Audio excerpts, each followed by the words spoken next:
from Fargo and serving you on TV, online, and on the go. This is Valley News Live at 6.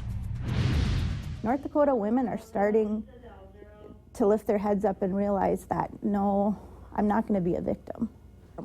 After seeing a lot of crime in the area, a local woman is trying to equip, educate, and empower women to protect themselves.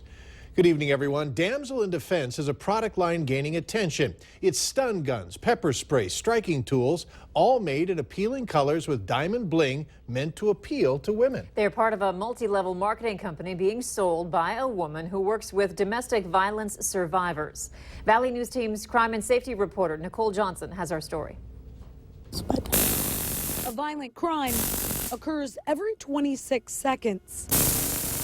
And it's loud. Oh, yeah. Something Betty Jo Krenz isn't going to take lying down. This is a message to men, to any type of assailant. Don't mess with us, because you don't know how many of us in the state of North Dakota right now are carrying something like this. She wants all women to carry a stun gun and some pepper spray. This isn't a weapon necessarily. It's a tool. Krenz started selling them because she works with the domestic violence safe house. She often rescues women and children from bad situations and wanted to protect herself without carrying a lethal weapon. When there's children around and a family situation, guns are scary. Families with domestic violence, kids are normally traumatized enough. The technique is to stun, run, spray, keep running, then call police. How many times do you watch the news and there's been another convenience store robbery? Okay, really? Like that big long pink one behind by the till? You want this? Sure, I'll give it to you. A robbery, sexual assault, or any other type of attack, Krenz wants everyone to be prepared to defend themselves. Look out, because women are looking out for themselves. We've taken it upon ourselves to do that. We're just a population that we won't be victimized any longer. In Fargo, Nicole Johnson, Valley News Live. Krenz says if you buy the products, they also educate you on where and how to carry them. If you're interested, we have a link on our website. Just log on to valleynewslive.com and click on the hot button. Today's weather depended on where you live. To the north, not as nice as the south. Hutch is here to explain what we can expect for tonight. Hutch? Well, we've had a very fair day, even some peaks of sunshine here in the Southern Valley, while our neighbors along the international border have seen snow, upwards of 7 inches near Botno. Starkweather reporting around 3. The flakes continue this evening up north, but quiet here in the valley.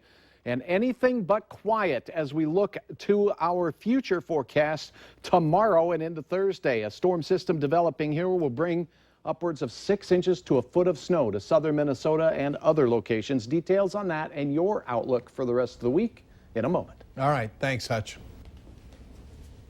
I'm going to do my job. I'm not coming home to a nice, restful place.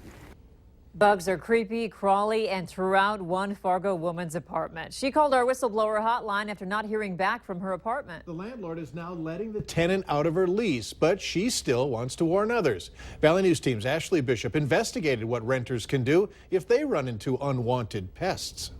15, 16, 17, 18, 19, 20, 21, 22, 23, 24. 22-year-old Lexus Willert counts the number of small gray bugs similar to roly-polies, also known as pill bugs, on the carpet in her bedroom of her ground-level apartment. So I expected a few, but it just got progressively worse. The resident across from me said he's seen a few on his floor. Willert has only been in the apartment for 3 months and says she has sprayed for them several times. I mean, I would just lay here at night and pick it myself, just feeling like something was crawling on me, you know, whether it was or not. Willert says her landlord did consult an exterminator, telling her that it isn't something they can get rid of completely. I want renters to be aware of check-ins. You really, as much as you want to trust people, you need to look at the unit thoroughly.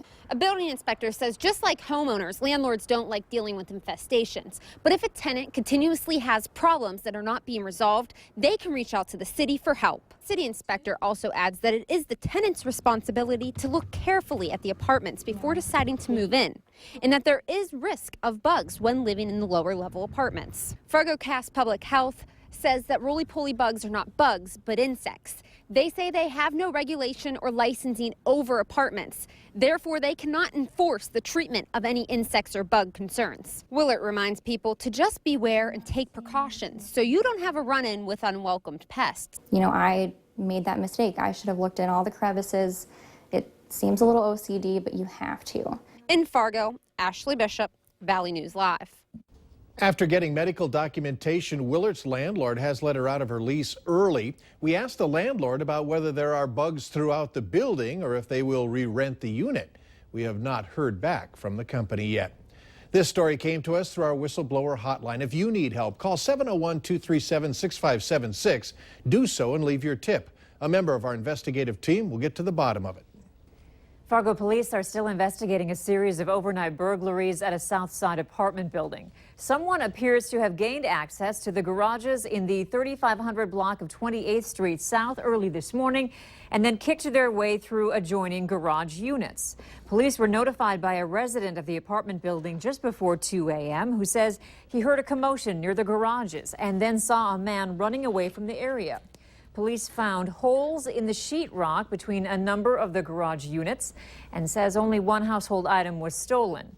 Tune in tonight to Valley News Live 10 at 10. We investigate what you can do if you find yourself in this situation and show you what to look out for. Investigators are still looking into what caused a series of explosions and a fire in South Fargo this morning. A neighbor said she heard 2 explosions, saw the flames, and ran to the garage where she helped one man to safety. The man told her he was filling a propane tank when one exploded. For this brave woman, she says she's thankful she could help. Me, you know, helping another person is something that I'm the kind of person that I've always helped other people. Damage estimates to the garage around $40,000. The man inside when the fire broke out was taken to Sanford with burns. His name or condition are not being released. Crews are removing soil that was contaminated when a gas pipeline leaked today near Harwood, North Dakota. 100 barrels of gas was lost in the leak. That's more than 4,000 gallons. Crews on the scene wouldn't let us get very close to get a good look at the cleanup.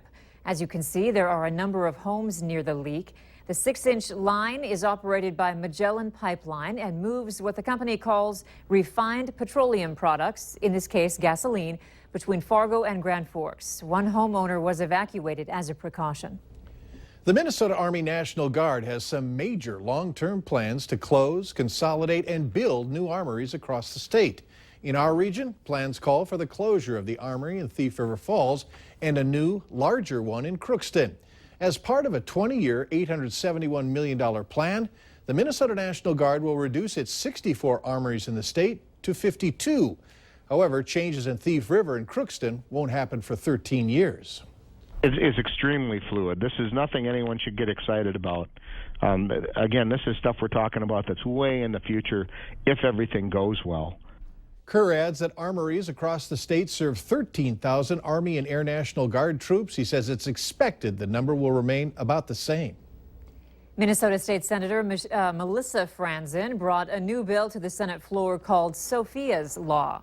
It honors an 8-year-old girl from Edina, Minnesota, whose life was cut short after carbon monoxide seeped into the cabin of the boat she was sleeping in.